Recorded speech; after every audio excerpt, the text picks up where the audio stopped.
આણંદ શહેરમાં post office road ઉપર બીજી પટેલ ફિઝિયોથેરાપી કોલેજમાં બીજા માળે આવેલ ઓડિટોરિયમમાં આગ લાગતા અફરાતફરી મચી હતી। આગના કારણે બીજા માળે ફિઝિયોથેરાપી લેવા આવેલા 12થી વધુ દર્દીઓ ફસાઈ જતા ફાયર બ્રિગેડને રેસ્ક્યુ કરી દર્દીઓને અને વિદ્યાર્થીઓને સહી સલામત રીતે બહાર કાઢ્યા હતા। ફિઝિયોથેરાપી કોલેજમાં આગ લાગતા બીજા માળે ફિઝિયોથેરાપીની સારવાર માટે આવેલા 12થી વધુ દર્દીઓ અને વિદ્યાર્થીઓ સહિત 20થી વધુ લોકો ધુમાડાના કારણે બહાર નીકળી શકતા નહીં ફસાઈ ગયા હતા।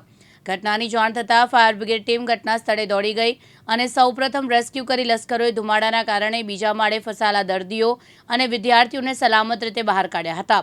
આગના કારણે ઓડિટોરિયમમાં 5 એસી એમ્પ્લીફાયર, 100થી વધુ ખુરશીઓ, 50થી વધુ વીજ બલ્બ, 14થી વધુ પંખા અને 2 પ્રોજેક્ટર સ્ક્રીન, 2 કોરિડોર અને ફર્નિચરમાં આગ લાગતા બળીને ખાખ થઈ જતા ભારે નુકસાન થયું હતું। આજે જે જૂના બસ સ્ટેન્ડ અગર પોસ્ટ ઓફિસની સામે ત્યાં ફિઝિયોથેરાપી કોલેજ આવેલ છે તેની મેં આગ લાગેલ છે એવું અમારે 10:30થી 11ની વચ્ચે કોલ આવેલ ફાયર બ્રિગેડમાં।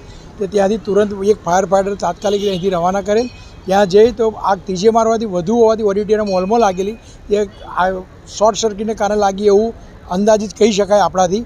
પણ એની મેં એવું હતું કે બાજુની મેં 12થી 13 જણા અંદર ફિઝિયોથેરાપીની જે કસરત કરવાની હોય એ માટે ત્યાં આગળ પેશન્ટ તરીકે ત્યાં આગળ હતા।